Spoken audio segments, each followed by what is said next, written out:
इस लेसन में मैं आपको बताने वाली हूँ कि आप डोमेन किस तरह से परचेज कर सकते हैं। आज का जो लेसन है वो डोमेन के ऊपर है कि आप डोमेन किस तरह से परचेज कर सकते हैं। चलिए लेसन को आगे शुरू करते हैं और आपको बताती हूँ कि आप इस छोटे से प्रोसेस से ही आप अपना डोमेन परचेज कर सकते हैं। पहले आप गूगल पे सर्च करिए गोडैडी। गोडैडी सर्च करने के बाद इस तरह का पेज आपके सामने आएगा। फिर इस फर्स्ट साइट पर या फर्स्ट ऑप्शन पे क्लिक करेंगे।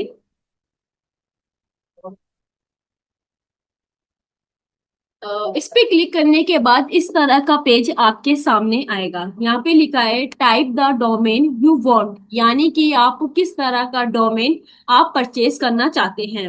सर्च डोमेन के सामने यहाँ पे क्लिक कीजिए। आपका जो भी डोमेन का नाम है आपको यहाँ लिखना है। तो जो भी मेरा डोमेन परचेज मैं करना चाहती हूँ उस डोमेन का नाम मैं यहाँ पे लिखूंगी।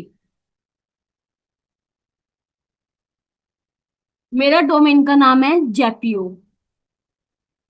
वैसे तो दोस्तों मैंने अपना डोमेन परचेस कर रखा है, ये सिर्फ मैं आपके लिए सिखाने के लिए ही डोमेन परचेस करके सिखा रही हूँ। फिर सर्च डोमेन है, इस पे आपको क्लिक करना है यानी कि एंटर करना है। एंटर करने के बाद इस तरह का पेज आपके सामने आएगा। सिर्फ मुझे परचेस करना है तो मैं ज्यादा नहीं जाऊंगी। यहाँ पे है जो jepior.shop, मुझे डोमेन परचेस करना है। जो ये एरो है मैं इस पे क्लिक करूंगी। ये बॉक्स है, मतलब इस तरह का जो बॉक्स है इस पे आगे क्लिक करने के बाद, एरो पे क्लिक करने के बाद इस तरह का पेज आपके सामने आएगा। अगर आप डोमेन की प्रोटेक्शन चाहते हैं तो आप फुल प्रोटेक्शन कर सकते हैं। मैं नहीं चाहती तो मैं नो डोमेन प्रोटेक्शन पर क्लिक करूंगी।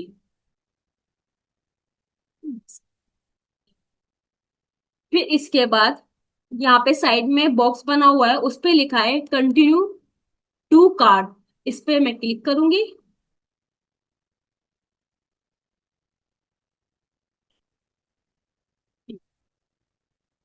जैसे कि एंटर करने के बाद इस तरह का पेज आपके सामने आता है। यहाँ पे लिखा है आप डोमेन कितने ईयर्स के लिए परचेस करना चाहते हैं, 1 year, 2 year, 3 year, 5 year, 10 year.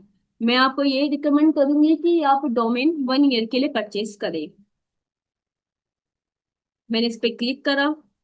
फिर नीचे, एक मिनट, इस पे क्लिक करने के बाद साइड में पेज इस तरह का आएगा। यहाँ पे लिखा होगा सब टोटल, यानी कि आपका अमाउंट क्या है। ये अमाउंट आपका जीएसटी हटाकर है। फिर नीचे ऑप्शन है ready to checkout. Ready to checkout पे क्लिक करेंगे। फिर इस तरह का पेज आपके सामने आएगा। यहाँ पे आपको बिलिंग की इंफॉर्मेशन भरनी है, यानी कि आप कहाँ पे रहते हो वहाँ की इंफॉर्मेशन, या आप जो भी इंफॉर्मेशन आप यहाँ फिल करना चाहें वो फिल कर सकते हैं। फिर इसके बाद नीचे आता है पेमेंट मेथड, यानी कि आप डोमेन की जो पेमेंट है वो किससे करना चाहेंगे, क्रेडिट कार्ड से, नेट बैंकिंग से, ई वॉलेट से, डेबिट कार्ड से या यूपीआई से। जिसी भी तरह से आप पेमेंट मेथड चूज करते हैं उस पे आपको अपनी उसकी इंफॉर्मेशन फिल करनी है। फिर साइड में आपको इस तरह का पेज सामने आएगा, ये है ऑर्डर समरी, यानी कि आपकी वन आइटम है। फिर नीचे है सब टोटल। सब टोटल था हमारा 85.34 रुपये। फिर यहाँ पे जीएसटी इंक्लूड करने के बाद मेरा टोटल अमाउंट बना है 120.76। इसको पे करेंगे हम कार्ड से। जब मेरा पेमेंट मेथड है वो मेरा कार्ड से पेमेंट करेंगे। तो यहाँ पे मैं अपने कार्ड नंबर फिल करूंगी जिससे मैं पेमेंट करना चाहती हूँ।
सारी इंफॉर्मेशन भरने के बाद मैं सेव पेमेंट पे क्लिक करूंगी।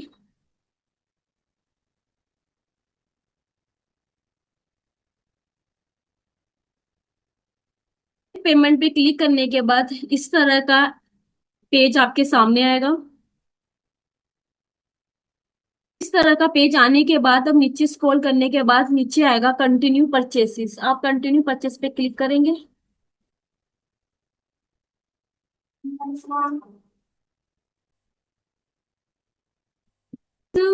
पेमेंट मेथड से आप परचेस करेंगे, फिर उसके बाद इस तरह का पेज आपके सामने आएगा।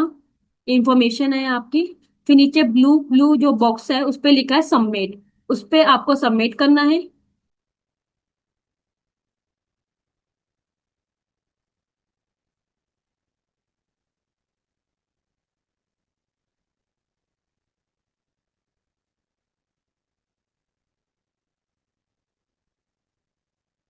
फिर सबमिट करने के बाद इस तरह का पेज आपके सामने आएगा। इसमें लिखा है आपका यहाँ डोमेन नेम है। फिर इसमें है domain register in progress, almost ready for action. यानी कि आपका डोमेन जो आपने परचेज किया है वो सक्सेसफुल हो चुका है। कंटिन्यू पे क्लिक करेंगे। ये आपका वो है डोमेन नेम।